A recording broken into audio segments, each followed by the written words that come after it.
Hi everyone, John Falstrom back here. Back at EADG headquarters, West Wing. It's October 22, 2016. And me and Dave, who's behind the camera. Dave, thanks. Yep. Our last video down here was in July 8th actually. Got a lot of stuff done over the summer, and so we were thinking, when are we going to get together again? When do you want to do this again? And me and Dave both love many things we have in common is the fall season here in the south suburbs of Chicago. Mm-hmm. You know, crisp weather, Halloween we love. So we said, well, let's do something by Halloween. And this is pretty good. October 22nd. It's beautiful out here right now, and we're going to talk about chord arpeggios. Chord arpeggios as a basis are probably the most important thing to know as soon as possible. The notes of a chord. Because the history of the bass is you've got to follow the chord changes. You have to know the chord changes, and your job is to get on that chord. Know the chord. Tradition is you go to the root of the chord, which is the name of the chord. Okay, so I'm going to demonstrate arpeggios. Arpeggios means we play each note separately instead of here's separately, and here's strummed like a guitar player. Same notes. Bass does single notes most of the time. That's the history, tradition. We want to know that. What's the role of the bass? Okay, it's to get to that chord and either use notes or not in the chord for a bass line. It's up to you again. This is all building your musical imagination. This has got to come from you. So you practice things that are in the history and still used today. I'm going to use A note. I like A again because of it's used a lot in popular music, rock and roll, blues, and it's got the key of A major has 3 sharps. Okay, key of A minor has no sharps. So we're gonna use A, right in the middle of the bass. You could use any A, and that's what I'm going to be talking about. I want to use this A right here though, E5. Now let's talk about the major chord arpeggio first. The 3 notes of a chord. There's 3 notes in a chord. A root. Now the major third is right here. It's called a major third. It's the third note. You can call it, it's equivalent to the third note in the major scale. A, C sharp. So that's a major third. So you memorize that shape. Root to third. Root to third. That's in the chord. That's one of the notes. That's a harmony note. And the second note, beside the third in the chord, would be the 5th. Right here. E. So you memorize that shape. Root to 5th. Root to 5th. Root to 3rd. Root to 3rd. Root to 5th, and that stays the same for any chord, that shape. So if you move to D, this is the root, there's your 5th, and there's your 3rd. So let's go back to A, and here's your basic arpeggio. You really you got to know this as quick as you know your first name. That shape, root 3-5. And you just work it. You want to, because what happens is you got to start making this come alive. Root. See, you can hear a song right there. That's the root and 3rd and 5th. That's just using it up. We're going to use nothing but chord arpeggios today. Root and a chord. Root 3-5. Okay, so that was the octave of A. So you got root 3-5 8. 8 can be also the root. 8 is the root because it's A. All A's are the root. So you want to really practice this. Root 3-5 8. You really want to get this down. It's like tying your shoes. You just automatically know it. And just keep playing it. Your fingers, again, if you don't, obviously the logical way is to use middle finger here, first finger here, little finger on the 5th. Because the more fingers you use, the less movement you got to do. See, if you do this, you know, that kind of stuff, it's okay. You still get the job done. But you want to get that technique as good as possible. Okay, now, arpeggios. We're just going to be using, with an arpeggio, we just want to use root, 3rds, and 5ths, but it doesn't have to be in any certain way. Watch, I'll play root. See, that's an arpeggio too.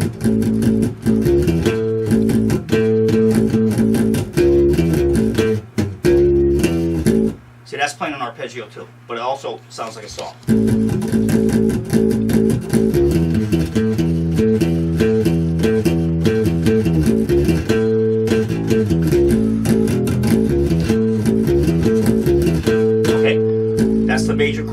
watch this. You want to learn it like that. Now the next shape you want to learn from major chord is you take this third, C sharp, and you know I've talked from day one,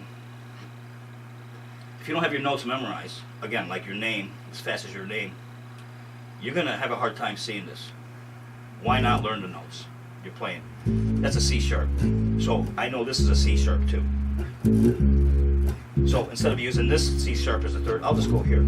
So I memorize that shape. That's the third. Here's the fifth. A, C sharp, E.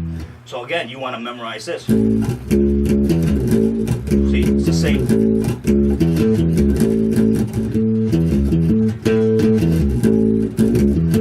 Okay?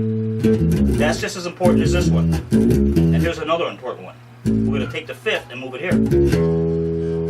So that's the shape you memorize. Boom, boom, boom. And your octaves here instead of here. That's an A.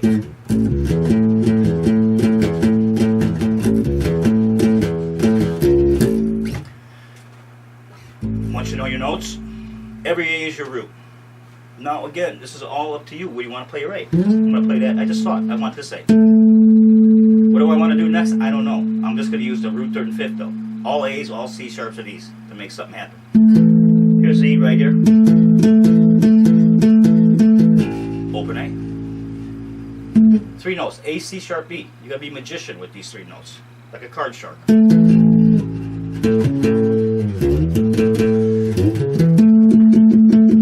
C sharp. Open E. That's an arpeggio.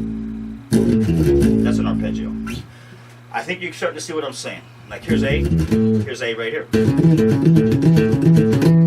A lot of songs, 2, 3, 5, A, C sharp, E.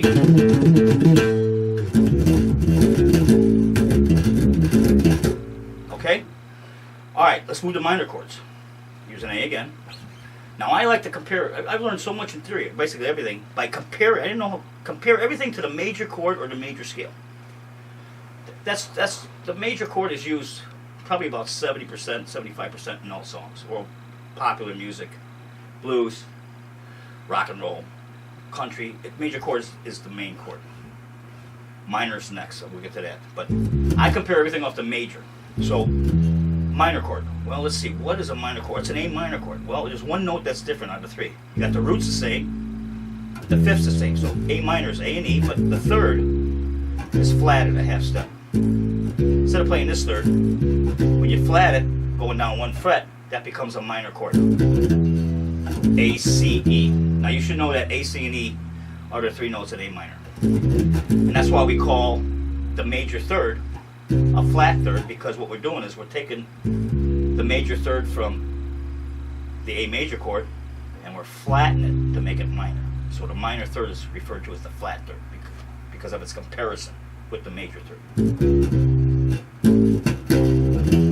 So the shape I like, I teach learning first with the minors. We're going to take that C, I'm going to put it right here. So we can just don't have to move our hand. We got the root here, A, C here. Now I'm playing an arpeggio. I'm just making this stuff as we go along. Octave higher. You got to get really good at these arpeggios. This is probably how you want to start. You know, you can't go on to the pentatonic scales and the modes and all that stuff before you really master your chord tones, root, thirds, and fifths, and become really creative with them in your bass lines. You gotta, if you can't make 3 notes sound good, you're not going to make 6 notes sound good or 7 notes sound good in a scale.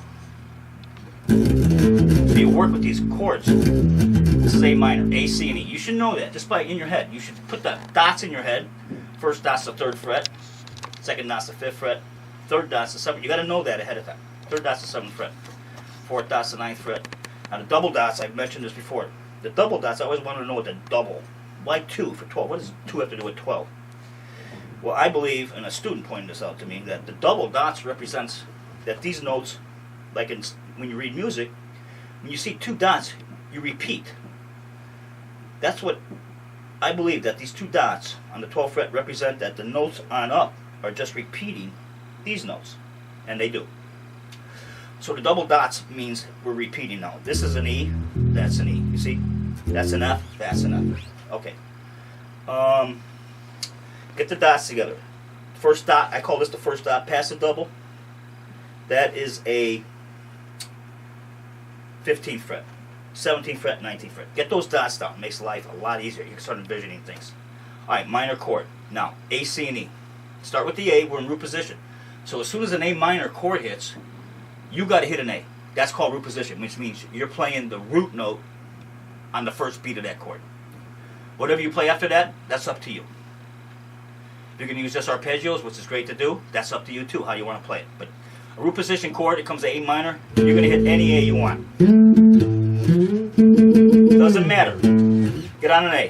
Whatever you play after that, doesn't matter. But get good at arpeggios. You have some ideas. Here's one vision. Here's another vision. Right there. Kind of move up, slide up. That way you can get up to the C here. Great little root 3, root flat 3, 5, root flat 3, 5. A, C, E, A, C, E. That's a great Foghat song, by the way. Driving with. Kind of an arpeggio thing. A minor here. A minor here. I know this is kind of sounding familiar to a lot of guys. You want to master this. These chord arpeggios. That's a chord arpeggio.